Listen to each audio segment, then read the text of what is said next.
Estudo do Evangelho de Jesus, livro de João. O Evangelho segundo João.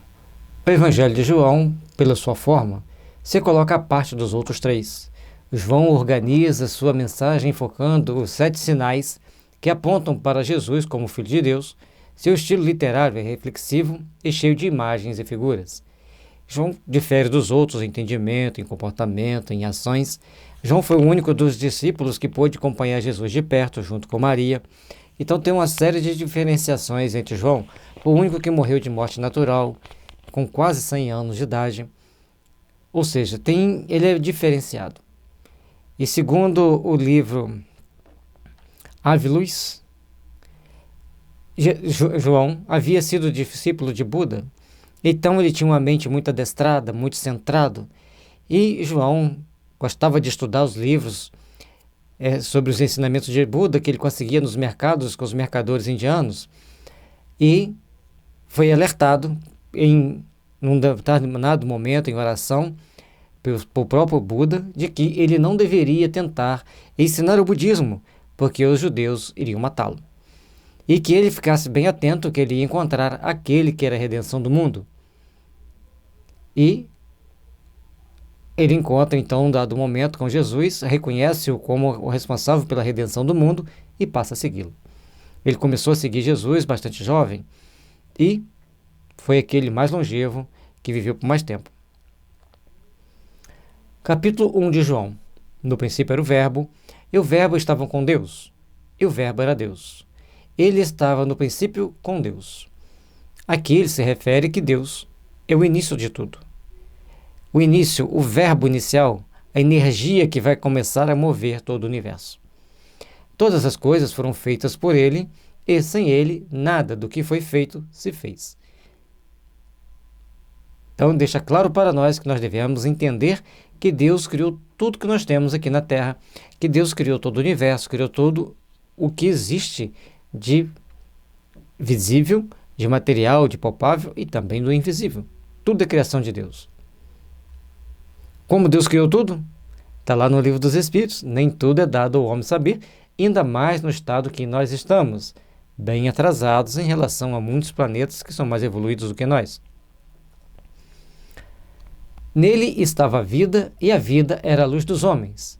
E a luz resplandece nas trevas, e as trevas não o compreenderam. Agora ele já está começando a mostrar para nós que Jesus está vindo para a Terra. Não o Deus, mas o representante de Deus para os homens. Então nele estava a vida, e a vida era a luz dos homens. E a luz resplandece nas trevas, e as trevas não a compreenderam. Lógico que naquele momento as pessoas não conseguiam compreender tamanhos ensinamentos de Jesus, tamanha beleza, tamanho esplendor. E até hoje tem essa dificuldade. Portanto, todos nós devemos procurar entender esse mecanismo de como lidar com as coisas de Deus, com as bênçãos de Deus, para sabermos então nos fortalecer e fugirmos das adversidades que podem nos aparecer. Compreender Deus, compreender as coisas que vêm de Deus, compreender a luz emanente das forças sublimes que ilumina todas as nossas almas. Buscar essa compreensão é fundamental para crescermos e aprimorarmos-nos para Deus. Houve um homem enviado de Deus cujo nome era João. Agora já está começando a mostrar para nós que Jesus viria e antes dele vem alguém para preparar a vinda de Jesus. Então, quem é esse homem que vai vir preparar a vinda de Jesus? João Batista. Este veio para testemunho, para que testificasse da luz, para que todos crescem por ele. A partir do momento que João Batista começa a batizar, começa a ensinar às pessoas os princípios do ensinamento do Cristo, que ele viria para complementar tudo aquilo que nós precisávamos entender, as pessoas já começam a preparar o seu coração, e até que um grupo de pessoas estivessem bem conscientes daquela necessidade, daquela vinda e da importância da vinda de Jesus, da importância de Jesus, para começarmos todos a dar os primeiros passos para nós crescermos para Deus. Não era ele a luz, mas veio para que testificasse da luz. Ali estava a luz verdadeira, que ilumina a todo homem que vem ao mundo. Estava no mundo, e o mundo foi feito por ele, e o mundo não o conheceu. Então, João, aqui o evangelista, falando que Jesus estava aqui na terra, mas ninguém tinha sido reconhecido pelas pessoas. O mundo não o conhecia. Ele era a luz que dava vida aos homens, a luz que dava vida à vida existente no planeta. Mas ainda não estávamos com o coração preparado para recebê-lo. Tinha que ter alguém preparando corações para recebê-lo e até mesmo para mostrar quem ele era. Veio para que era seu, e os seus não o receberam. Ele estava entre os homens com dificuldade de receber Jesus, de conceber Jesus, de aceitar Jesus e de estarem com o coração aberto para poderem sentir o Mestre em seus corações, sentir o Mestre próximos a eles. Mas a todos quantos o receberam, deu-lhes o poder de serem feitos filhos de Deus, aos que creem em o seu nome, os quais não nasceram do sangue, nem da vontade da carne, nem da vontade do varão, mas de Deus. Aqui João está dizendo que, João Evangelista, dizendo que João Batista estava dando poder àquelas pessoas. E esse poder transcendia aqueles parâmetros naturais que existiam entre os homens, para que eles pudessem começar a crer na vinda do Cristo, começassem a crer de forma diferente, crer que o Cristo era o Salvador, e com isso eles estavam renascendo. Não é o nascimento físico que está dizendo, o renascer para uma compreensão de Deus. Então, o que ele está querendo mostrar é que aquelas pessoas que João Batista estavam batizando, eles estavam renascendo para uma compreensão de que Jesus estava na terra e Jesus tinha poderes especiais para gerenciar o mundo.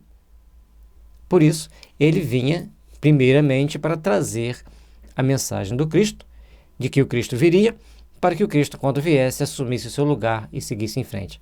A lição de João Batista, a missão dele, era extremamente difícil, porque à medida que ele ia ganhando adeptos, ele poderia falar assim: agora são todos meus seguidores, não sigam esse homem. Mas não, ele disse: sigam-no, ele é o Messias. E o Verbo se fez carne e habitou entre nós. E vimos a sua glória como a glória do unigênito do Pai, cheio de graça e verdade.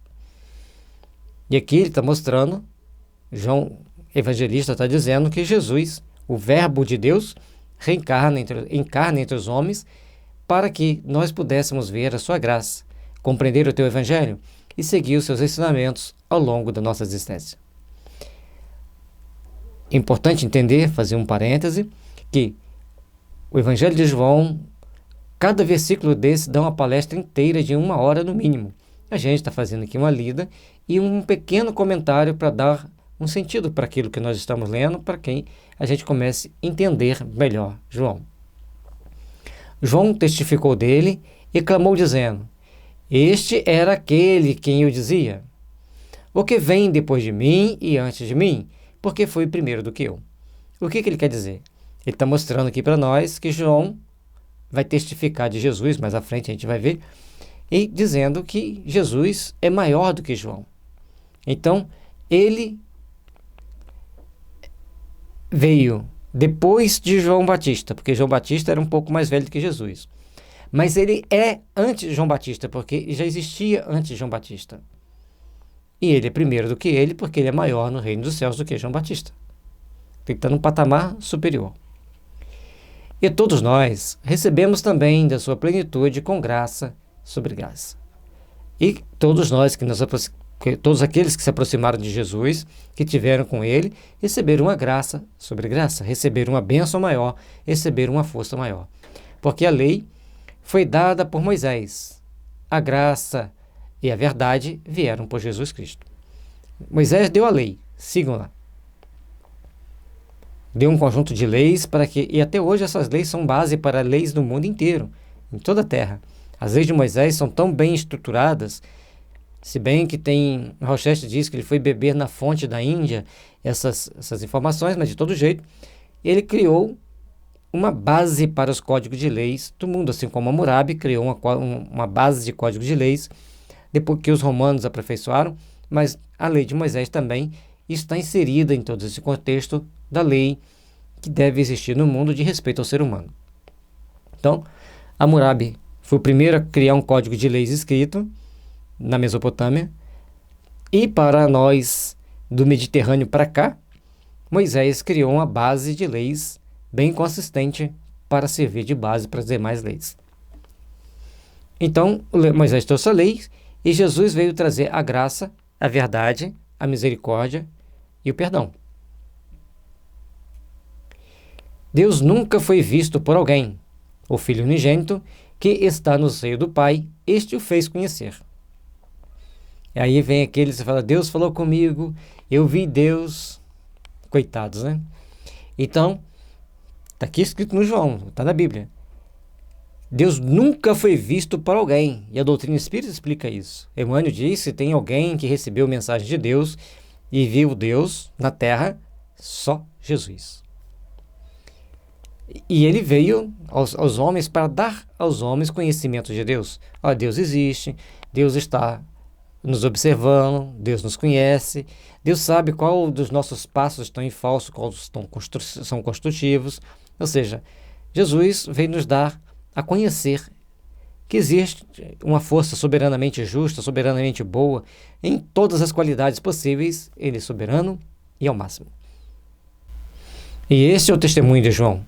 Quando os judeus mandaram de Jerusalém sacerdotes e levitas para que lhe perguntassem, quem és tu?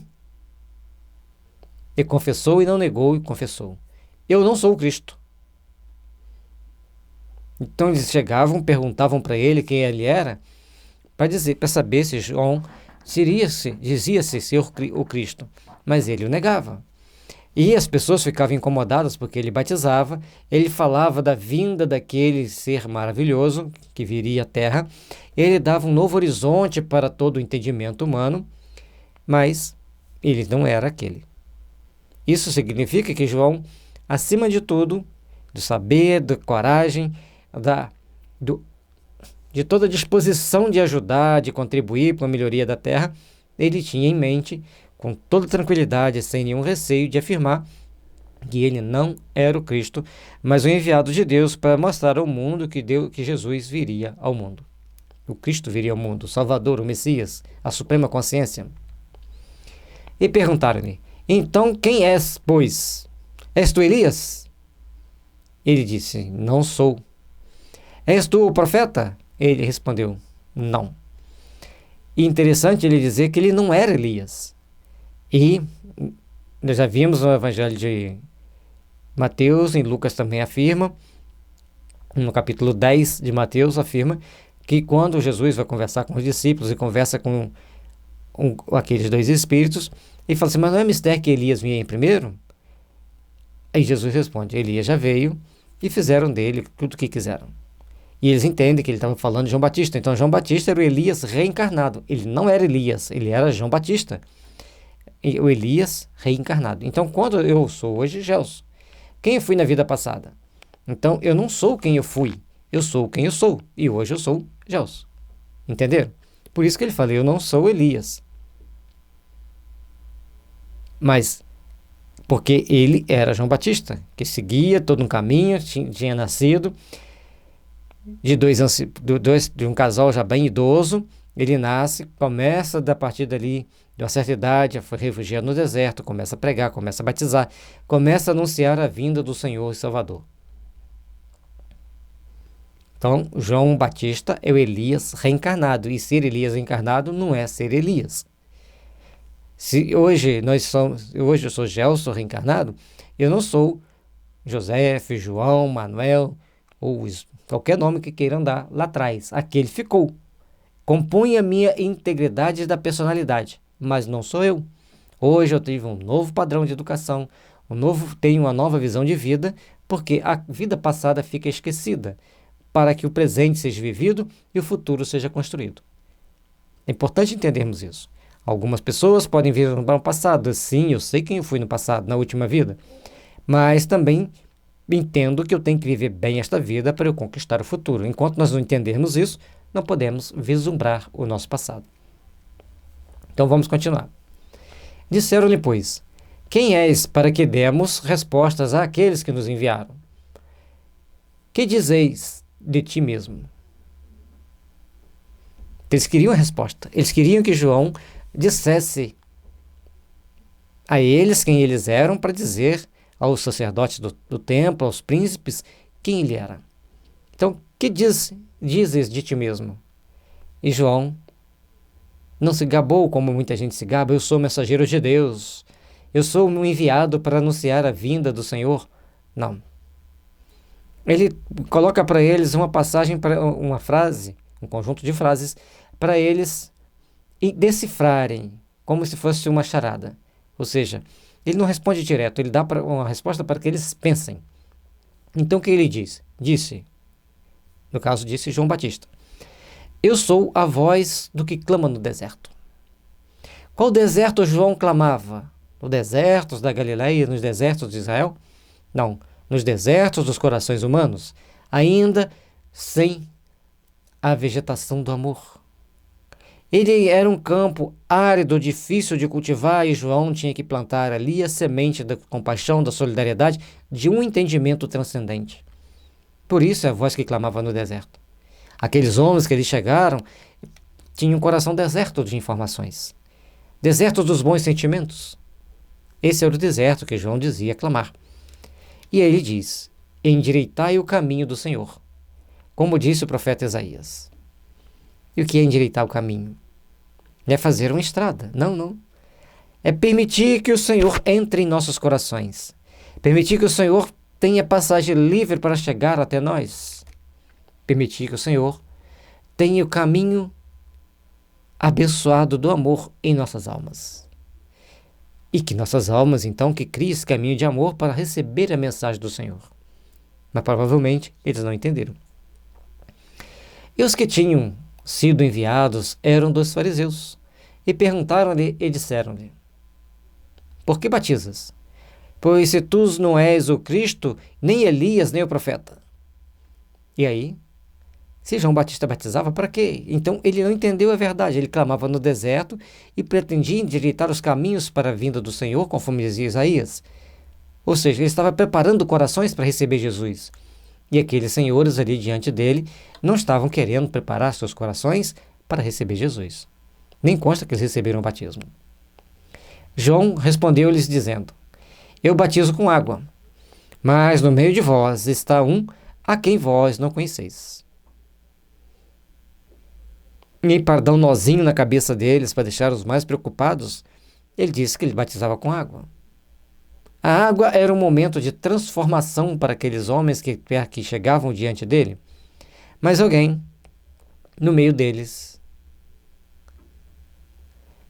que eles não conheciam, era superior àquilo que ele fazia.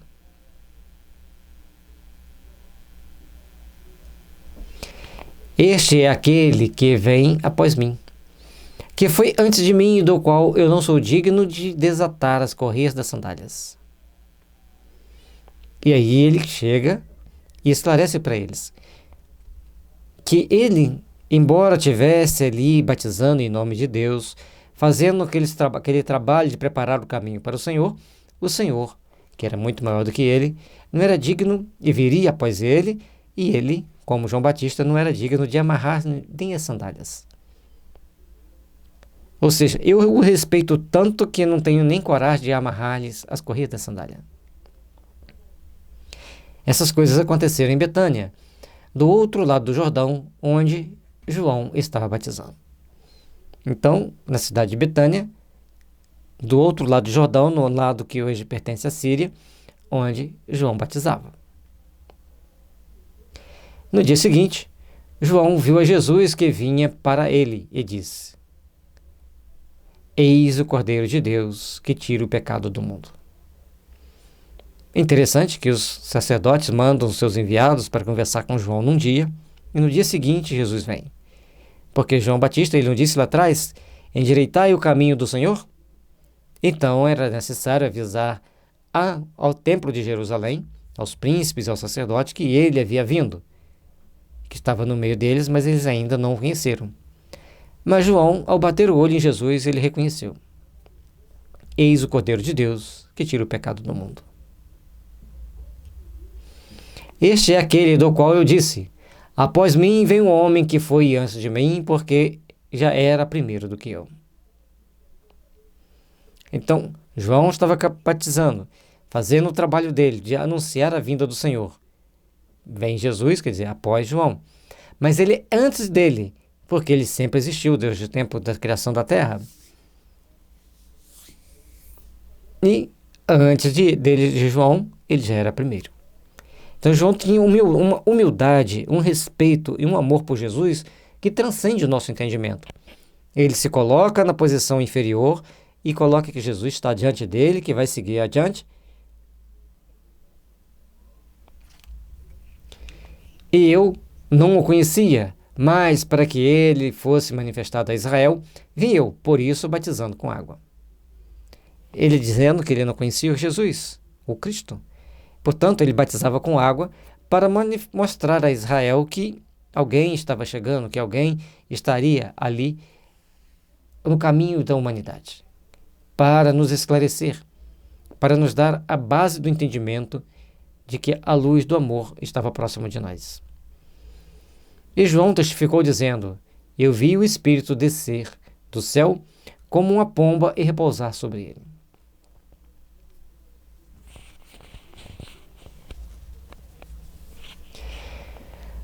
Para que Jesus tivesse como começar o seu trabalho, João tinha que fazer a primeira parte, endireitar os caminhos, preparar alguns corações mais endurecidos.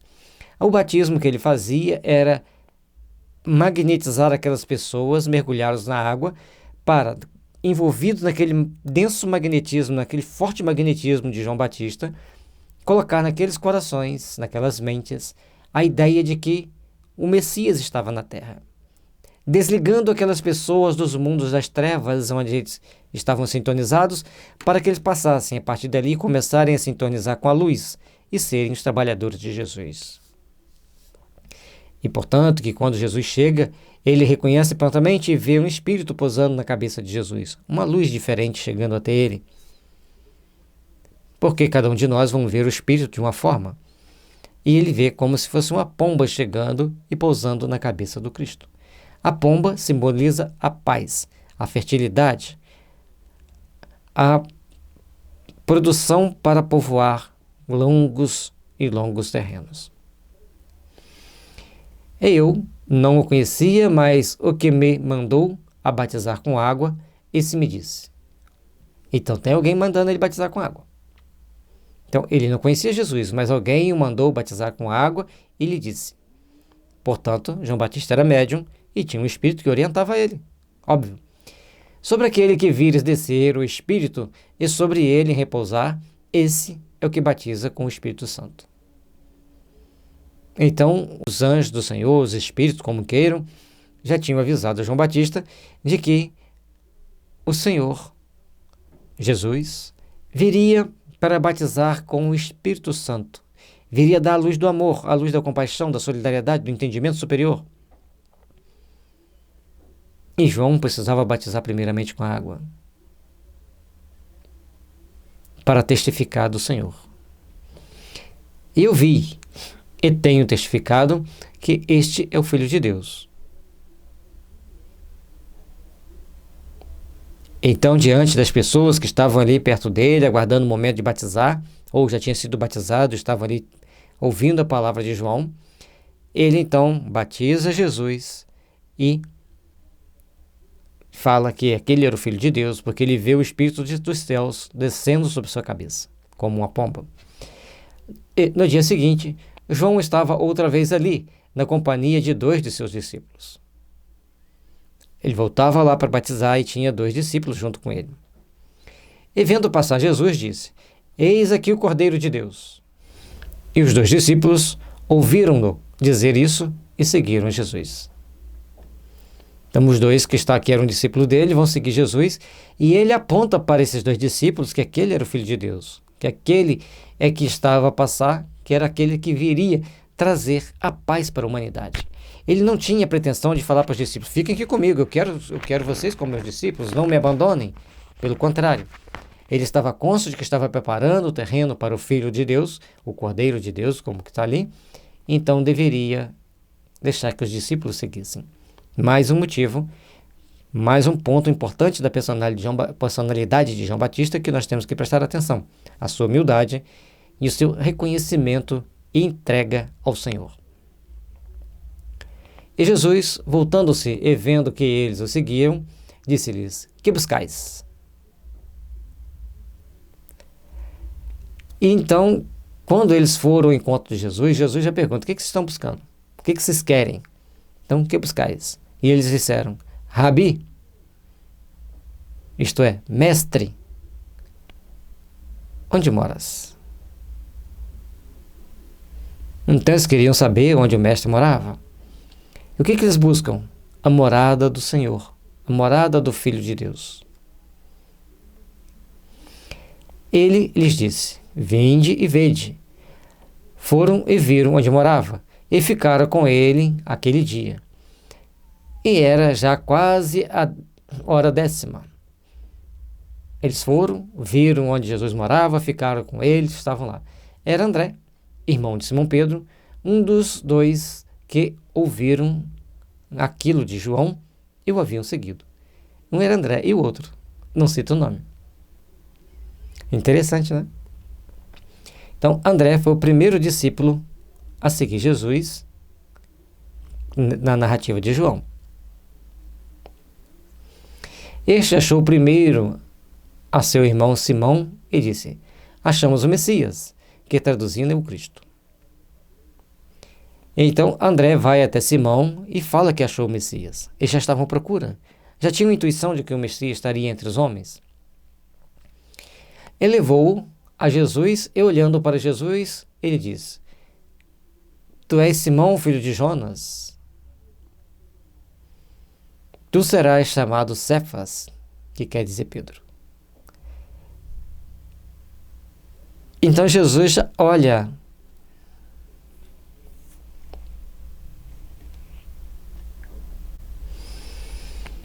e levou a Jesus, e olhando Jesus para ele, disse: tu és Simão, filho de Jonas. Tu serás chamado Cefas, quer dizer Pedro. Não precisou de Simão dizer quem era. Jesus já o identificou, e até dizendo qual seria o significado dele ali. A presciência dos fatos. Jesus via além da matéria. No dia seguinte, quis Jesus ir a Galiléia e chamou a Filipe e disse-lhe: segue-me. E Filipe era de Betsaida, cidade de André e de Pedro. Interessante que Jesus ia encontrando assim alguns e o convidava, enquanto Filipe chama para que ele seguisse. Filipe achou Natanael e disse-lhe: havemos achado aquele a quem Moisés escreveu na lei e de quem escreveram os profetas, Jesus de Nazaré, filho de José. Então Filipe vai e diz para Natanael que eles têm achado aquele que Moisés tinha descrito que viria, que era Jesus de Nazaré, filho de José. Então ele já tinha noção de quem era Jesus, e Natanael também tinha noção de quem era Jesus. Ao serem convidados, só que aqui, no caso, Filipe está afirmando: ele é o Messias. Nós o achamos. Disse-lhe Natanael: pode vir alguma coisa boa de Nazaré? Disse-lhe Filipe: vem ver. O preconceito. Eles eram de Betsaida e tinha aquele preconceito, aquela rixa natural que existe nas cidades, de uma cidade com a outra, como existe Rio com São Paulo, e cidades pequenininhas uma do lado da outra também tem essa rixa. Talvez sejam reencarnações passadas, né? Não podemos afirmar, de grupos inimigos que guerrearam em algumas guerras do passado, vêm, reencarnam em cidades próximas e de vez em quando encontram e tiram algumas diferenças que ainda existem nos refolhos das consciências. Ainda bem que está diminuindo. Então, vem ver. Como que você vai saber se você não for ver? Jesus viu Natanael vir, ter com ele, e disse dele: eis aqui um verdadeiro israelita em quem não há dolo. Então Jesus já faz um elogio para Natanael. Ele não tinha culpa, ele não tinha crime para ressarcir. E era bem israelita. Disse-lhe Natanael: de onde me conheces tu? Jesus respondeu e disse-lhe: antes que Filipe te chamasse, te vi eu, estando tu debaixo da figueira. Então Jesus descreve onde ele estava, antes de Natanael o chamar. E isso, para aquelas pessoas, naquele momento, era uma coisa muito importante, porque mostrava que ele tinha a presciência dos fatos, a evidência à distância. Natanael respondeu e disse-lhe: Rabi, tu és o Filho de Deus, tu és o Rei de Israel. No primeiro momento ele rechaça: tem alguma coisa boa em Nazaré? Mas quando Jesus dá sinal da sua evidência, ele não questiona, ele aceita na íntegra, ele reverencia Jesus. Jesus respondeu e disse-lhe: porque te disse, vi-te debaixo da figueira, crês? Coisas maiores do que estas verás. E já alerta ele que ele estava admirado de que Jesus tê-lo visto debaixo da figueira, mesmo à distância.